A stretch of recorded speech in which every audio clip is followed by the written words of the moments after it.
નમસ્કાર, આપ જોઈ રહ્યા છો ગુજરાત ફર્સ્ટ, સાથે હું છું અમિતા। શંખેશ્વર તાલુકા પંચાયતની પંચાસર બેઠક પર ભાજપની જીત થઈ। ભાજપ ઉમેદવાર ભીમાભાઈ ચાવડાનો ભવ્ય વિજય થયો।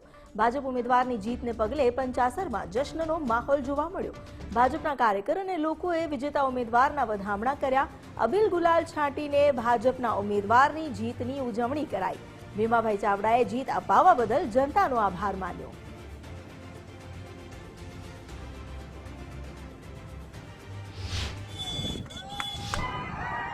તાલુકા પંચાયત 11 તાલુકા પંચાયતના ઉમેદવાર તરીકે ભારતીય જનતા પાર્ટીને ઉમેદવાર તરીકે ચાવડા ભીમાભાઈ ડાયાભાઈ અને એની જીત મારી થઈ છે બદલ ખૂબ ખૂબ બધાનો આભાર।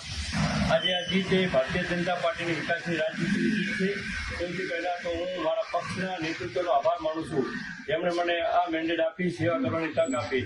આ વિજય મારા વિસ્તારના નેતૃત્વ દેવતુલ્ય મતદારો અને રાત દિવસ મહેનત કરનાર મારા કર્મઠ કાર્યકરોને સમર્પિત કરું છું। જનતાએ જે વિશ્વાસ મૂક્યો છે તેને સાર્થક કરવા અને વિકાસના કામોને આગળ ધપાવવા હું કટિબદ્ધ છું। આ જીત એ જવાબદારીનો આરંભ છે અને હું લોકોના પ્રશ્નોને માટે હંમેશા તત્પર રહીશ। ભારત માતા કી જય, વંદે માતરમ।